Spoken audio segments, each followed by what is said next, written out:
Good evening, and I welcome you to your transformative program, Politics and Beyond. As always, it is always a privilege to come your way just around this time because we get opportunity to discuss matters of interest, particularly that which interests you and I and the future of this country. And that is why I keep telling you that no matter what you do, make sure that 8 p.m. every Monday, you are stick with us because that is the only platform, or this is the only platform where we discuss matters of interest, national interest, topical issues, issues that is of benefit to you and I. Your host, Emmanuel Wilson Jr., the chief crusader against corruption here in Ghana. This evening, as it has always been very interactive, you are going to get opportunity to share your comments and share your views with us through the social media links that we have on the, will be exhibited on the screen. We are looking at the energy sector, and that is going to be the focus for this evening. We want to look at Ghana's energy sector. There are so many things happening across the country, not just this country, but across the globe. And when we talk of the globe, it really goes beyond Africa. And I believe the first thing that comes into your mind has to do with the Iran and then the Israel war. How is it going to have an impact on Ghana's energy sector? What needs to be done to ensure that there's stability as far as our energy sector is concerned? And not just stability, we are also consuming what is coming from that sector at a very reasonable price. This and many are the things we are going to discuss this evening. We're going to take a commercial break, and when we come back, I'm going to introduce to you our guests for this evening's episode. Stay tuned.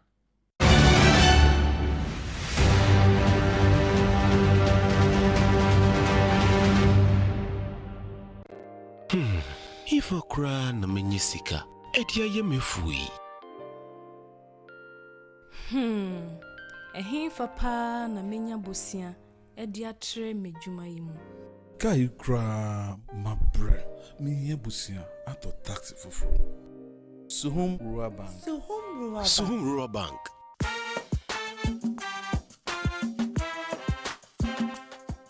Yamamwa baba Suhum Rural Bank. Ya won hyehyɛ ahodoɔ bi te sɛ dwadifo abosia, ekuokuro bosia, susu account, ɛne da so wɔ hɔ savings account, me bada chain savings account, ɛne de akeka ho. Press Suhum Rural Bank was 034229186. Na won so wetumi aka sɛ Suhum Rural Bank. Ama ene mayeka owner. Suhum Rural Bank. Enti me pa minie. Suhum Rural Bank, growing our heritage.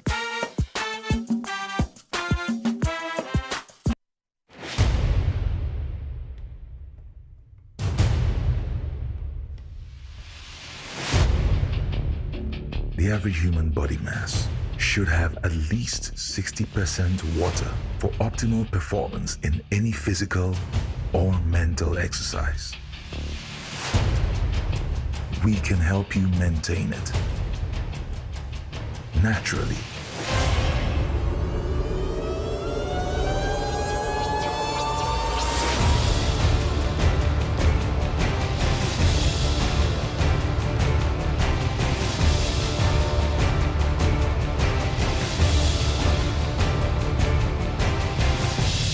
X Natural Mineral Water. Simply natural. For bulk purchase, call 0596 273 546 or 0596 273 547. This advert is FDA approved.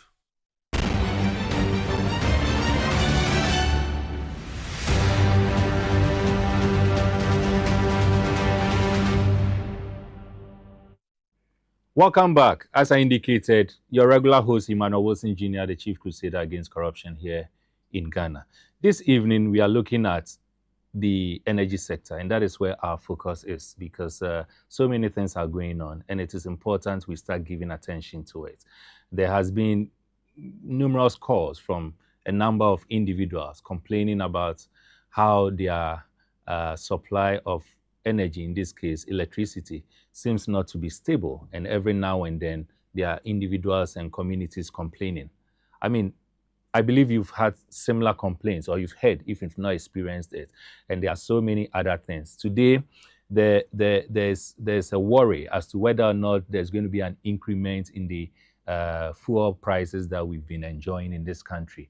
And there are so many other things that keeps coming up. So it is just prudent that we focus a bit more on the energy sector. And for us to do this, we are privileged to have with us a very young man who is with the IES, and that is the Institute of Energy Securities. He is an economist, energy and finance analyst, and I'm making reference to Mr. Derek Emmanuel Hache. I believe I mentioned. Time we try to communicate with consumers for them to know what happens or what they should expect for every pricing window. When it gets to do with the power sector, we always come in handy. When it gets to do with the petroleum sector too, we always come in handy. So anything that is bordering energy, IES is always in the as a lead when it comes to the various CSOs in the energy sector, and then we always deliver competency because we are more professional, not to do any partisanship, but as and when it is where the need be, we just put it as such. That's fine, Emmanuel. So the first and foremost, we've been talking about the energy sector, and that is where a lot of people keep talking about. Indeed, there are those that when they hear the energy sector, all they think about is petrol. When we make reference to energy sector, what are we talking about? All right. So the energy sector is quite broad, but for Ghana's energy sector, we have the petroleum sector, and then we have the power sector. And so the petroleum sector, we are talking about the upstream, and so that's got to do with the exploration and the drilling of oil, the crude form, whatever that we get from it. We have some partners in it, whether it is the 10 field, the Sankofa field, or the Jinyame field. These are all oil fields that we continue to explore and then get production from. Other ones are still under exploration. We've not been able to discover it in larger quantities.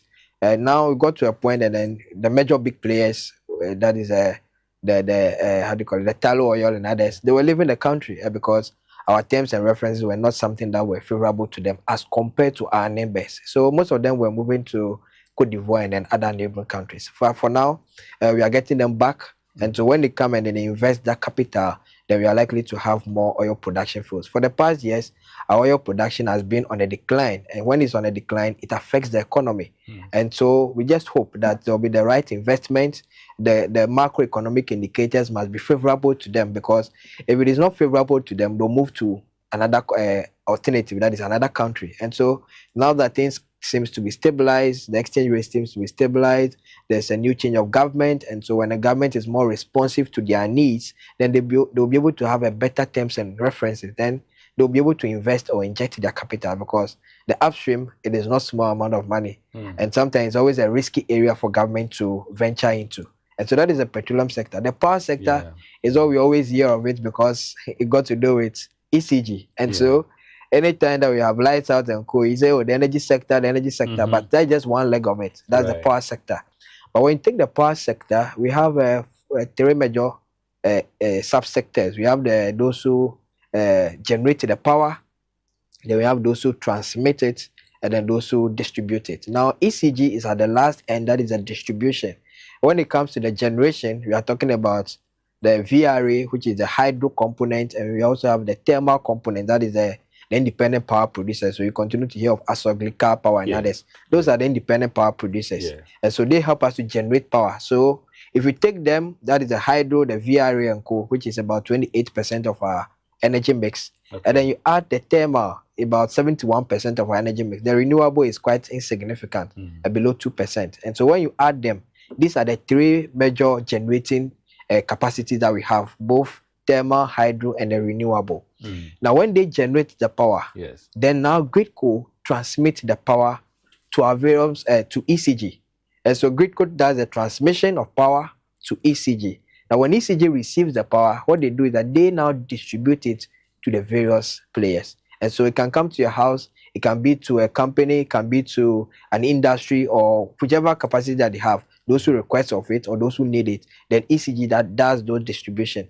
Now, when ECG does the distribution, now they receive the revenue for it. And so any power that you consume, you pay for it. And when you pay for it, it goes to ECG. So ECG takes the money, and then this money is now used to pay those in the value chain. That is those who generated the power and then those who transmitted it. And so anytime that ECG is not able to get the right amount of money that is commensurable with the power that has been distributed, then it means that there's a shortfall. And when that shortfall comes, then it means that you will not be able to pay those in the value chain. And so you continue to hear of legacy debts and other things. Exactly. So those legacy debts emanated from ECG's inability to collect the needed revenue to be able to pay those in the value chain. And so the past government brought in a policy called the cash waterfall mechanism. That was like a framework that you use to pay those who, let me say, the priority of priorities. And so they had those in the category A, they have those in the category B. And so anytime the ECG receives the money, there's a percentage that's supposed to go to those in category A. Those category A, majority of them are the IPPs. And so they are always the thermal component. And if you check, the thermal component is very huge. And so anytime that you don't pay those in the thermal sector or those who generate power through the thermal component, then it means that you are going to have an issue. And so this is what has been happening, but most times we continue to hear of issues in the power sector because ECG, which is a distributor, is not able to receive the needed revenue.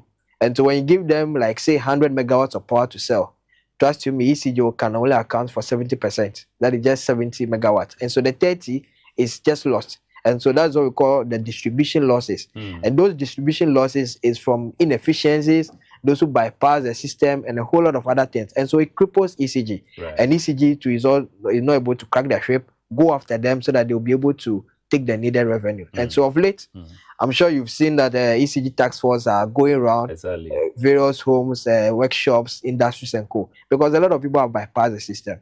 If they are able to sustain this policy, then you can be assured that for this month and then the subsequent month, their revenue collection will increase because all the things that have been all those that have been bypassing the system will try to regularize it. And when they do that, they will continue to have an increase in revenue generation. And when they have it, it means that those in the value chain that need to be paid, and for them to comply with the cash waterfall mechanism, they'll do it as soon as possible. And so that is always the hope that when these things are performed, nobody will hear of ECG, nobody will hear of power. Just do the right thing. And Ghanaians, what they are interested in is that give me power because I continue to pay. I don't understand why you pay for power and then you not get it. And if it happens that way, they always put the blame on government. I wanted us to dwell a bit on the petroleum, but since we've gone into ECG, let's dwell on that a little more. I'm interested in the ECG's inability to generate the appropriate revenue from the consumers. Now, there's this school of thought that says that ECG should not be in debt simply because almost all of its clients uses what we call the prepaid. And so they are even giving them money before service is rendered. What accounts for that challenge? So it got to do with revenue mobilization. As I earlier stated, you are consuming through prepaid. And so you more or less like it's an advance payment to ECG. But there are a lot of people who bypass the prepaid. Now you ask about it, the prepaid, how many people are covered with it? Some people even want the meter. They don't even get access to it. Sometimes you have to pay back or do connection before you can even get access to prepaid. And if you look at it, change in lifestyle and co is increasing consumption of power. And the same as residential upsprings and co. So every now and then people are putting up buildings and co. They want meters. Now these meters are not readily available. And when they are not readily available, they go to ECG, they'll tell, okay, we are letting you pay a flat rate for a period of time. Wait for a period of time, we will now reconnect you. That reconnection never happened. Some people too, when they go 1, 2, and the ECG is not being responsive, then they just get a way to bypass the system because for all you know, they have their systems in place. They are willing to make payments, but for the inefficiencies of ECG, they continue to bypass the system. And then those who deliberately do it, and because when you're paying bills, nobody wants to pay bills. It is an increase in your cost of production. And so there are people that deliberately will want to bypass the system. And when they do that, it's a way to cut down their costs and then it becomes profit to them. But it is not their doing, it is ECG as to whether you'll be able to monitor very well. So what mechanisms do you put in place to be able to fish out those who would like to bypass the system? And so now, advancement in technology, you can just be at the comfort of your house and be able to monitor things. Now, people in one house, they have just one TV set, cameras maybe scattered across, they'll be able to monitor what is happening. And so why can ECG do a similar thing? Have a system that will be able to monitor, okay, for this enclave, I've given you, say, 2 megawatts of power. At the end of the day, I expect that I should raise, say, 1 million Ghana cedis. That is commensurable to, say, 1,000 megawatts of power. And so if at the end of the day, I don't get the 1 million Ghana cedis, that is commensurable to, say, 1,000 megawatts of power, then I should be able to know that, okay, there's something I missed. There's something wrong here. So how do I go after them? So you now be able to trace who and who are consuming power, but they are not able to pay for it. Then you go after them. But when you sit at the comfort of your house, and then you think that you can just deploy personnel, you deploying personnel is also an increase in cost. Exactly. That becomes very inefficient. And so how long can you continue to be sending one person, go to this area, go to this area, no, you can't do that. So have a system that even if the person decides to bypass the system, his power goes off. When your power go off and you reconnect, you should be able to give them signals. These are things that, though it can be difficult, but when you put the system in place, it will be more efficient. So you'll be able to track your revenues. Now, the other one is the distribution losses. So you have a lot of transmission lines and transformers and Here and there, you said, oh, this transformer is stripping off, or this there's a wire. A little time when you hear that there's a rainfall or the weather has changed a little, then it goes off. All these things reduces the power that you are supposed to send to the consumer. And so when you're able to block these inefficiencies and you put in place systems that will be able to monitor it, your revenue will increase. Now, the other one got to do with the government agencies. And so anytime that ECG experiences a shortfall, government comes in handy through the Ministry of Finance. And so you have some of the government institutions that are supposed to pay ECG, but they don't do it because the government will tell them, I'm taking care of it. And these are the places that they don't even ensure power conservation. And so when they don't ensure power conservation, their consumption increases. And when it increases, it becomes a debt, or let me say an overhang on the part of government for them to pay. And most times the government will not have it immediately to pay. And so it becomes a pile up. And so recently, you saw that through the Ministry of Energy, they brought some institutions that are exempted from paying electricity bills. So whether it's the hospitals or the military or service areas, they are exempted. At first, it was just almost all institutions. And so the MMDAs, that is the municipal district assemblies and they used to incur a lot of debt, consume a lot of power, and then they expect the government to pay. But if you are also rendering services, so don't make use of IGF, you get IGF and co. So what can you use how can you use the IGF for? You should be able to pay some of those bills so that the burden doesn't come on the part of government, because already government is absorbing a very crucial part of the in terms of power generation, that is the buying of liquid fuels. If you take the thermal components, that's 71% of power generation. The government pays for the liquid fuel. That liquid fuel is not factored in the price build up for the tariffs for electricity that we pay. And because it is not factored into it, we've continued to have legacy debts for the power sector. And so this time around, if you look at the PURC report, they've just brought a quarterly review that there has been some adjustment in electricity tariffs. Quite a period that people were expecting that there should be a reduction in electricity tariffs because they think that the economy is now picking up. Exchange rate has been a bit stabilized. Inflation is not on the upward. There are a lot of factors that are thinking that they are in the right direction. So at least there should be an announcement that there's a reduction in price of electricity. But over the years, we've not been paying the cost-reflective tariffs.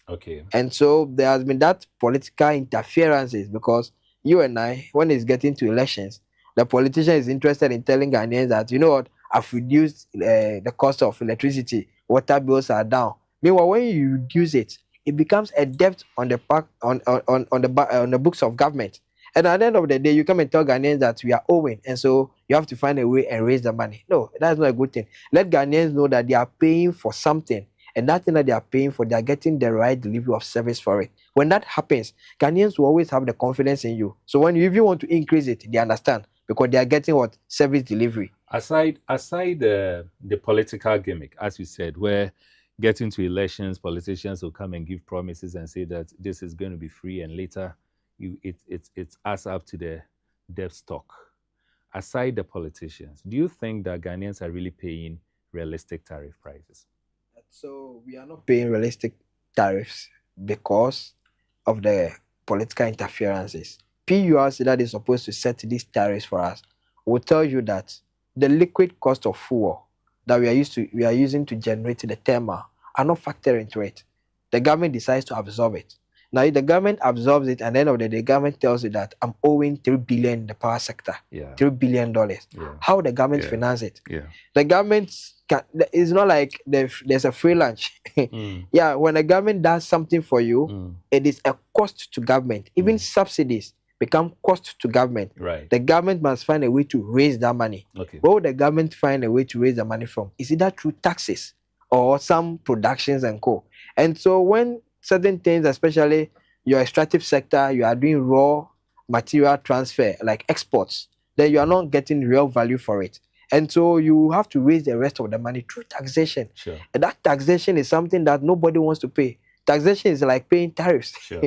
It's something that is very inconvenient for people.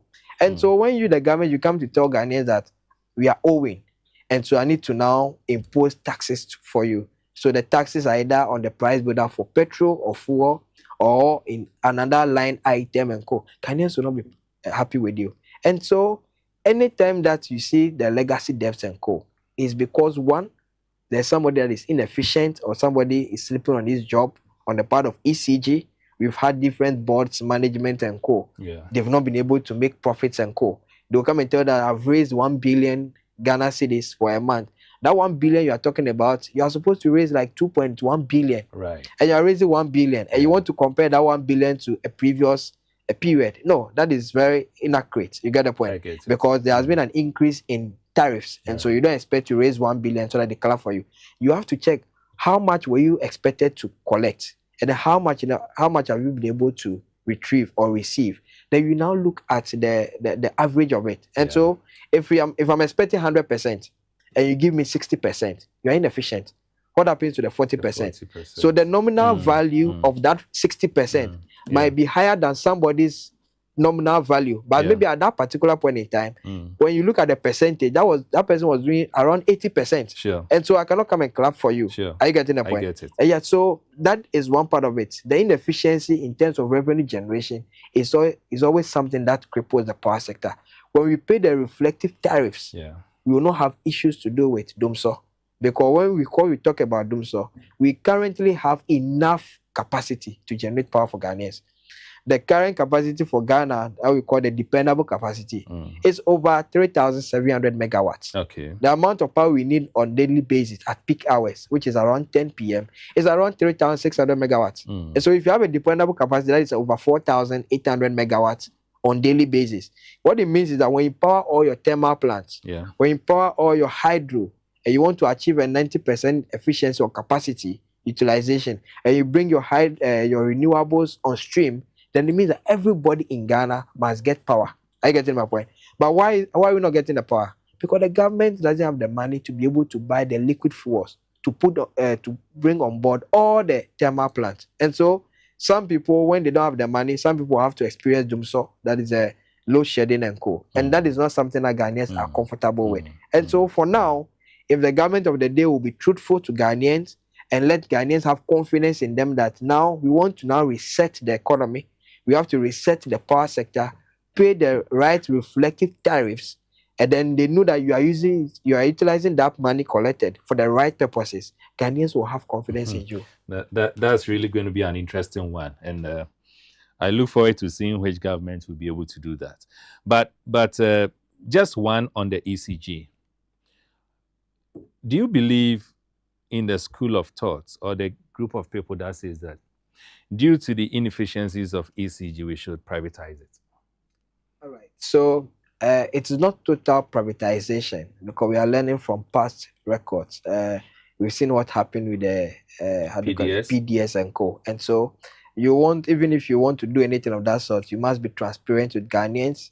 Let all the stakeholders have that open communication and transparency so that the right people who are fit for purpose would like to take advantage of it or maybe take that opportunity and serve Ghanaians. But you don't have the situation where somebody who doesn't have the capacity, whether it's the technical capacity or the financial capacity, and then because they have the political powers backing them, then they just maneuver their way. And no, we don't want that situation. So what we are talking about is that ECG is a national asset. Right. You cannot leave it totally in the hands of a private sector. But what we are talking about is a private sector participation, especially in terms of revenue collection and billing, because that is the part that they feel a lot. The reason being that you have to go and take money from somebody because the person is consuming power.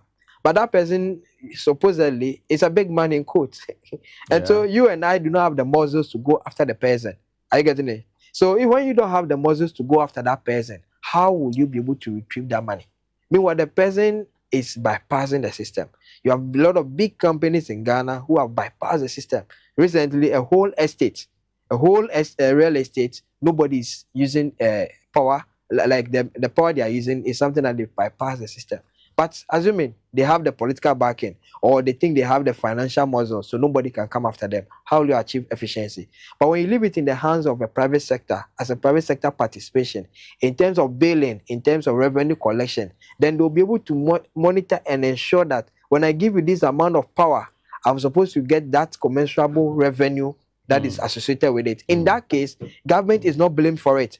And so if the private sector is able to do it well and even take a commission for it, you government, you know that somebody is giving you service delivery better than what you would have done in your own capacity. Are you getting it? And so when that happens, what happens is the sustainability of the power sector that we are all looking at for. And so it's not a total privatization of ECG, but we expect that there should be that private sector participation in terms of billing, in terms of revenue collection. Let's do a little bit on the petroleum. You see, some years back, Ghana discovered oil, as we all know, and the ordinary person would think that because we've discovered oil, we should benefit from it in terms of pricing, in terms of accessibility, and all that. In your earlier submission, you made reference to the fact that because of a period where Ghana was not, economy wasn't so stable, you had other companies leaving, like Tullow and the rest, right? Tullow and the rest, they left. We are hoping that they will come back. And because of that, production is on the decline. I know. The question I want to find out from you is that ever since we discovered oil in commercial quantities, has it benefited the consumer, the ordinary Ghanaian, the citizens? And in what way has it benefited us? All right. So I'll look at it from this angle. In the nutshell, because that's the natural resources, definitely we've gotten some benefit from it in one way or the other. Whether in terms of revenue, or let me say exports of, let me say this crude products, we've gotten some benefit from it. But when you ask yourself, what is the percentage, what is the take of government in it? Right. And that is always the question. Yeah. Because that sector is a very capital intensive sector. Yeah. And so you need sometimes on a minimum $100 million, sometimes $200 million to be able to just go and dig a well. And that well you can finish, and at the end of the day, you get an empty well. And so it's a very risky area. But you know, anybody who takes risk is the one that benefits the most. If you're able to take the risk and then the benefits are coming, you enjoy better than any other thing. And so it's that risk sharing that is always a problem on the part of government. And so we do not have the financial muscles to be able to go into it. The private sector takes all the risk, go into it, and then when they discover, they now bring the terms and conditions to you, even though you own it. But what you need to go into it is a capital. If you don't have the capital, you'll not be able to exploit. You'll not be able to discover. You'll not be able to produce. And so what we should have been learning as it stands right now through the GMPC is whether we've been able to make a lot of savings where GMPC on its own unilaterally can be able to go into this kind of explorations without the international partners. If we have that capacity in terms of the mapping, in terms of the technical know-how, in terms of the financial capacity, then we should be able to explore that. But so far as we don't have that total capacity, both financial, both technical, and other things, then it will always be a problem for us. For the private companies, they have that capacity. That is something they've been doing. They take risk and then they get the profit out of it. And so they have a lot of capital that they can venture into some risky areas. And so what we can do is to come maybe for a better terms and references, conditions, And so, what should be Ghana's maybe say participation? What should be our interest? What should be our percentage in it? Let me give you a classical example. Over the years, we've been let me say gold production. Right. But this time around, you've seen that the government of Ghana, through the gold board, has taken full control over it. That is an innovative means. And so you are taking control of a sector that is predominantly foreigners who have now come into it. And so when you do that, you put in place measures to be able to control the system so that the maximum benefit comes to Ghana. You get the point? And so if the government of Ghana wants to also control the upstream in terms of oil production, discovery of new wells and other things, they should have the right capacity, the right conversation, and invite local participants and co. Not foreigners who will come and then set up company and put a Ghanaian local person there, and at the end of the day, they just take back their profits and co. No. If you can have an honest conversation to it, and we have that financial muscle, it should be risk. But you know what? Because of the confidence that we do not have, sometimes you and I, you can be there. You have a genuine cost to go and explore oil. And maybe you've invested, say, $100 million. If at the end of the day, you meet an empty well, somebody tell you that you are corrupt. You've not been, you are not efficient enough. You're not prudent with it. And so you can be prosecuted for it. So somebody is scared that why should I divert about $100 million into that area if I don't get it? What will Ghanaians say? They'll say that, oh, maybe I've diverted the money into family and friends and I've used it for private business and everything. But when we don't have people who have the integrity, and then they can assure Ghanaians that this thing that I'm doing is with utmost good faith, that I want to do it for the benefit of Ghanaians, Ghanaians will not have that trust because at the end of the day, it's very risky. You can meet an empty well, and how many people will understand that this empty well that you met is for a genuine cause, or you were trying your best for it, but just that you were not fortunate enough to get it. How many people will have you with that conversation? And so the only thing that we have now is through the GMPC. And the GMPC alone do not have that capacity in terms of finance and other things to just go into it. They can do it with the Explo account and other things. But sometimes if it's participation, they can do it. But that participation do not help us because our percentage level is very low. And that is why even though on the international market, prices of crude or petroleum products will go up, we don't really benefit because our percentage is low, even though we are also exporting oil. People will tell you, oh, Ghana is producing oil in larger commercial quantities, but what really have been a significant benefit of it? For the past, let me say, 12 years, 13 years that we've been exploring, producing oil in larger quantities, we've gotten over $10 billion.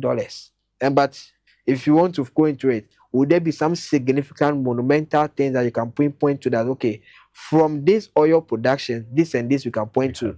Yes, and so you continue to hear of maybe oil money divested into science, technology, scholarships and co. That is good.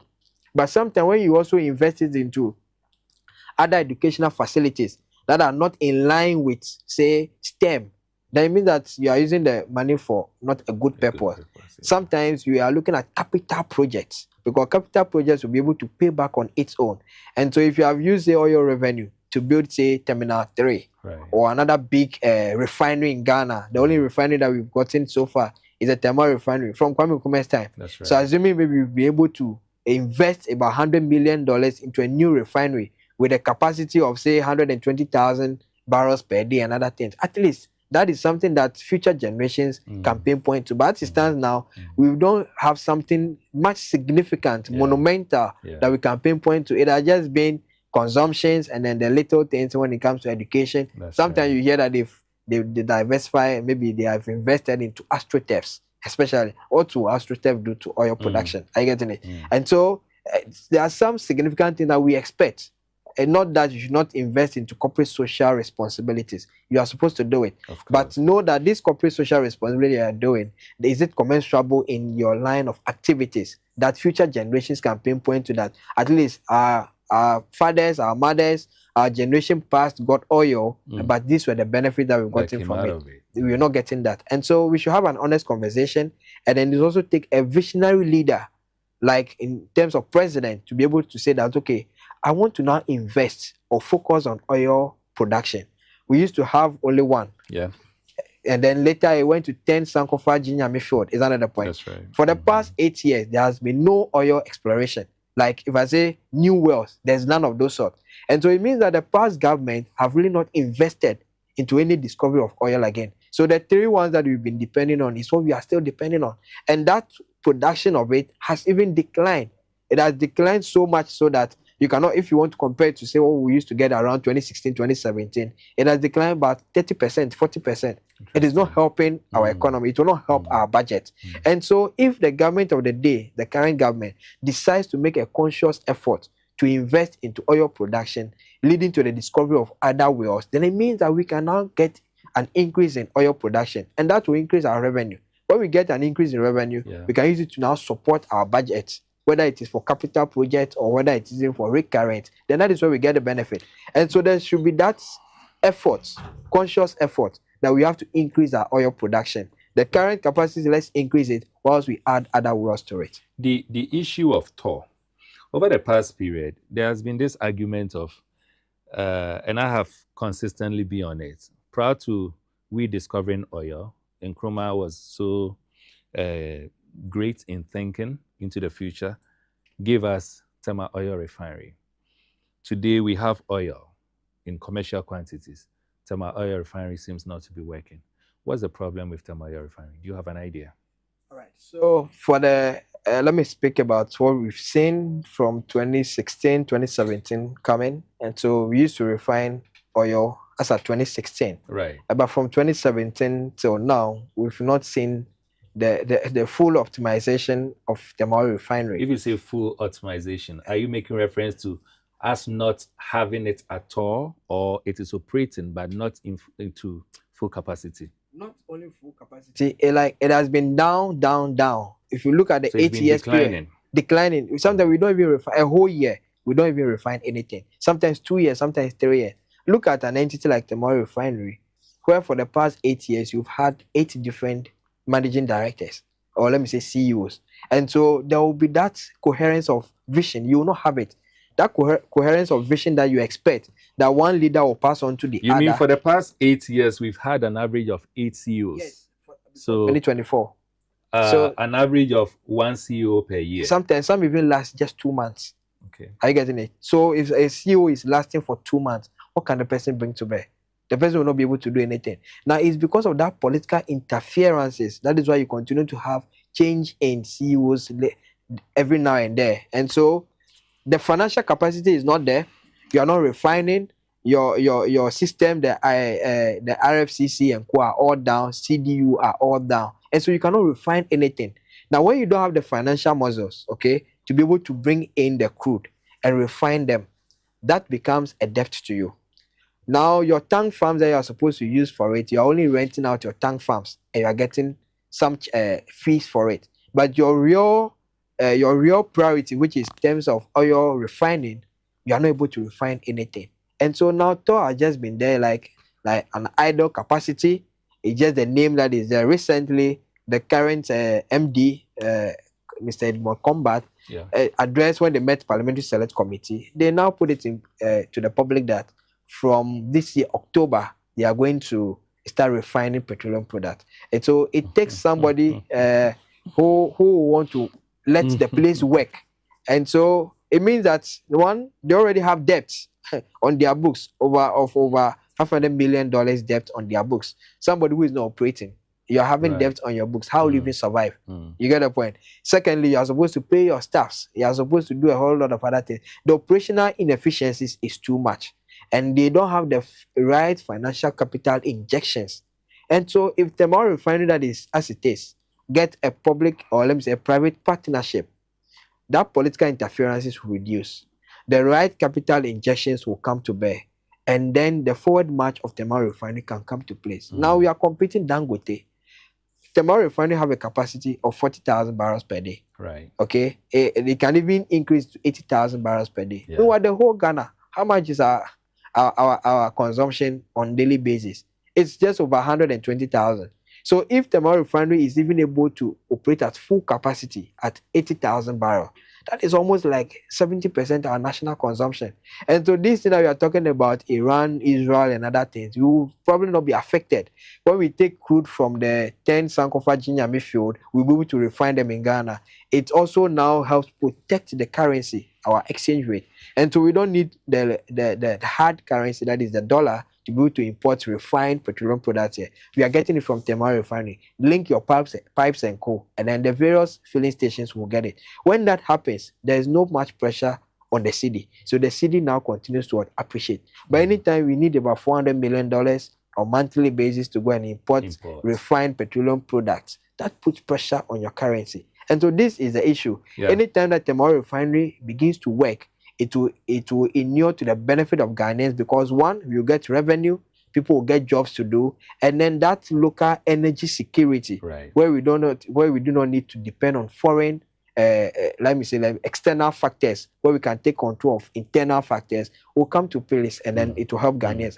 I look forward to that October, where we will be able to refine petroleum products in Ghana using the Tema Oil Refinery. And not just that, there should be that futuristic investment where we can have a conversation. How do we expand Tema Oil Refinery to say 150,000 barrels per day, so that we can also serve those in the sub-region? When we serve those in the sub-region, they will need our city to be able to import to their place. So when we are exporting to them, our city now becomes trending. Is another point. We now get a lot of people getting jobs, and so the economy now becomes very favorable. People get jobs to do, government get revenue, government get taxes and co. And so things pick up. But when we don't have that honest conversation, very soon everybody will just be diverting to Dangote. And when it happens, then we will now be lacking behind. The issue of Tema Oil Refinery beginning to operate, hopefully in October.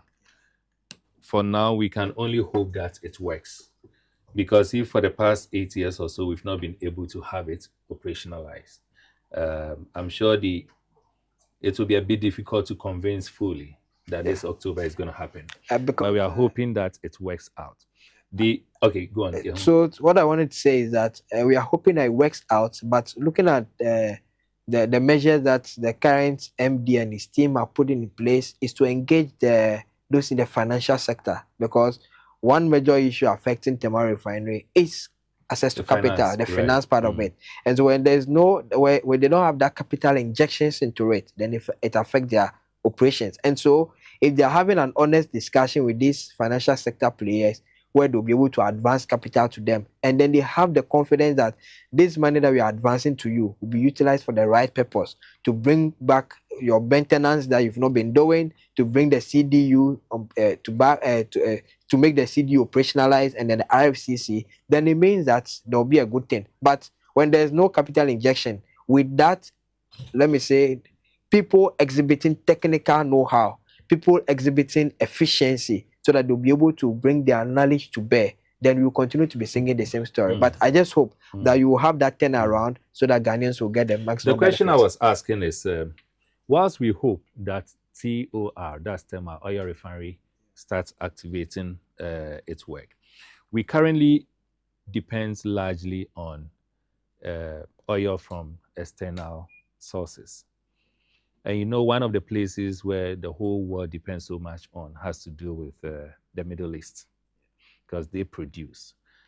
Today, as we speak, there's an Iran-Israel war taking place there. Does it have any link to the state of Ghana's petroleum sector? All right. So thanks once again. And so it has a direct effect. Direct effect because when you take our price build-up for fuel, there are three major factors that we take into consideration. The first one is the international prices. So on the international front, what happens is because one, we are importing refined petroleum products. Now, importing those refined petroleum products, we do not have control over them. And so the forces of demand and supply at play at that international level is what we just consume. So we become always like price takers. So what they pass on to us is what we just take. Right. So in the international price, is something that directly affects the price builder for fuel at the pumps here. The second one is the exchange rate. And so when you take our CD, so for every pricing window, how stabilized our currency. And so we have 2 pricing windows per month. So the first 2 weeks and then the last 2 weeks. And so when you take the exchange rate, has it been stabilized? Has it appreciated? Has it depreciated? When it depreciates, then it means that when you are going to import the refined product, you need more CDs to be able to get the same dollar. And so the business person is not a Father Christmas when he has to now incur depreciation loss, you add it to the price build up at the various pumps for you.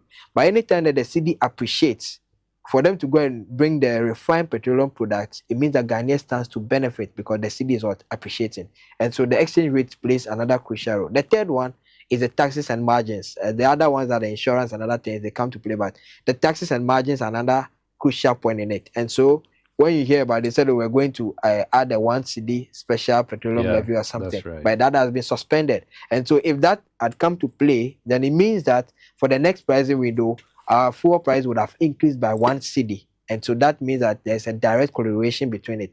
Now, depending on the international factor, because we do not have control over it, the other two that I made mention of, which is the exchange rate and the taxes and margin, that is all we have control over. And so if you put our economy in good check, that means that the city can appreciate, like what we've been experiencing from January, February, about the city has been appreciating. And so that is internal measures that we are putting in place.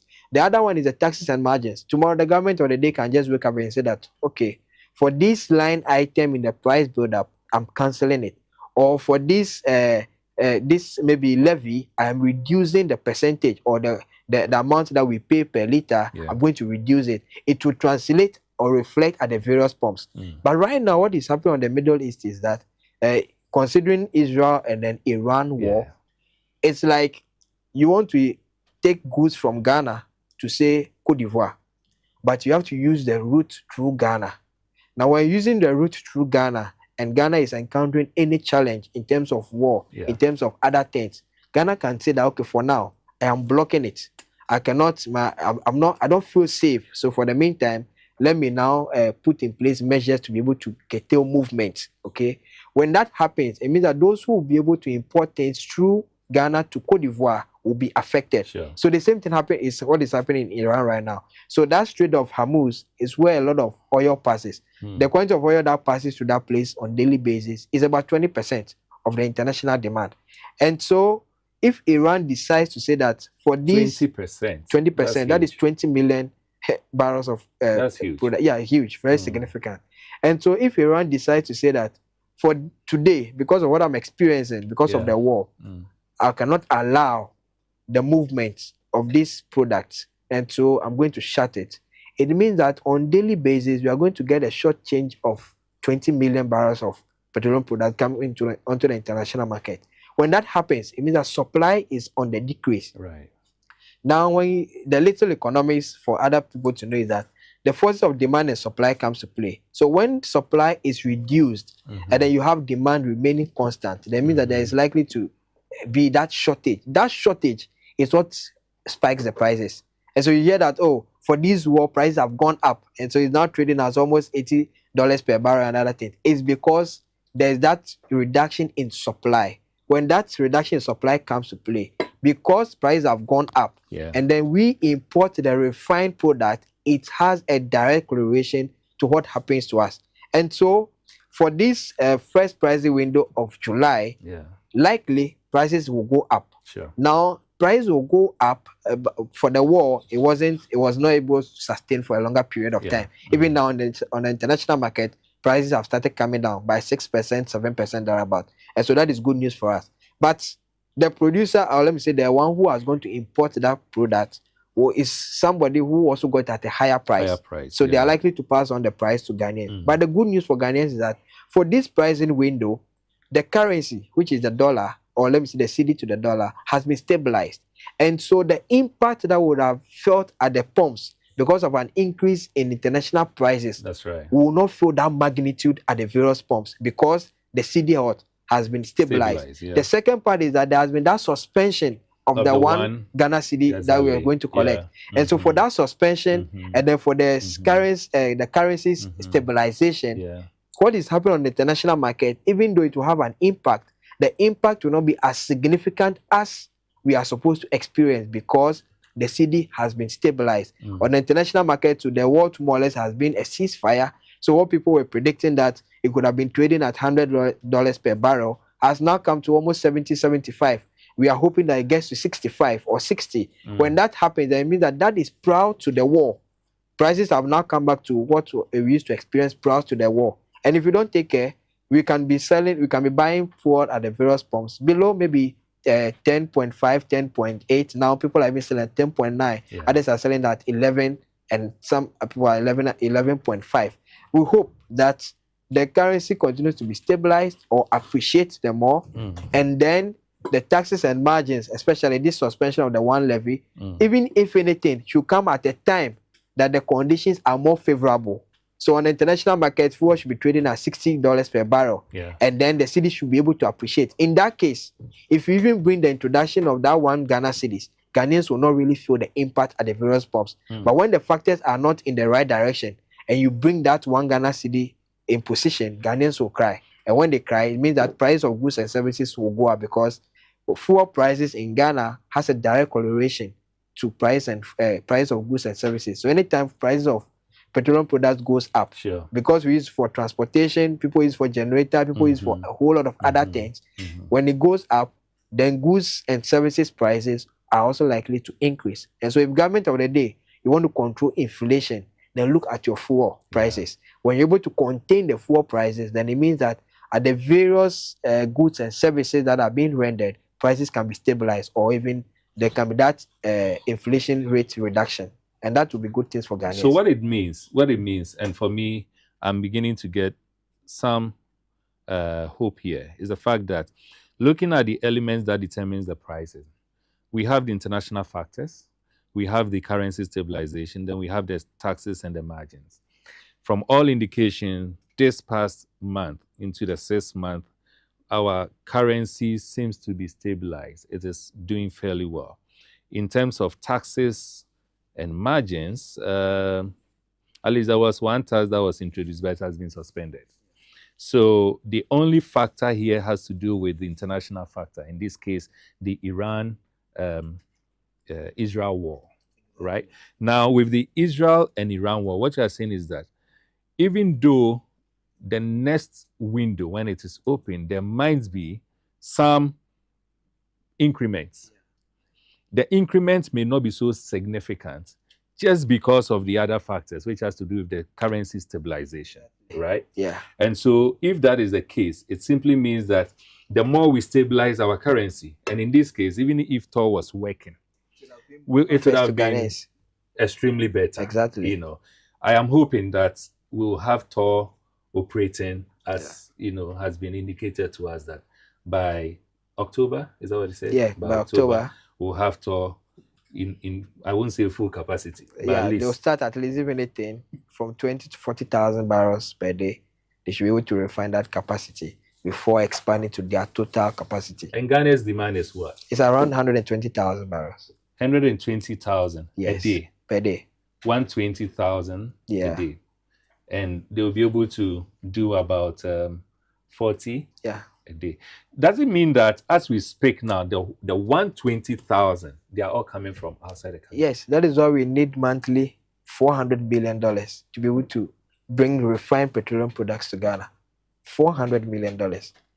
So if you have the capacity to even refine, say, 150,000 barrels per day, what it means is that this $400 million, you will not need dollars for it. You will just get it here. And so there wouldn't be any pressure on your city for your city to depreciate and go every day. We're talking about city depreciation. No.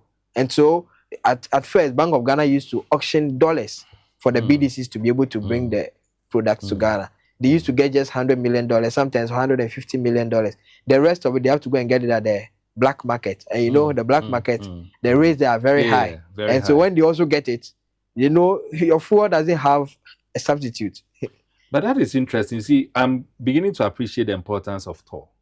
Okay. That TOR is so important in this whole chain, that if we're able to put TOR, at its right place, a lot of benefit. We are going to get a lot of benefits as a country.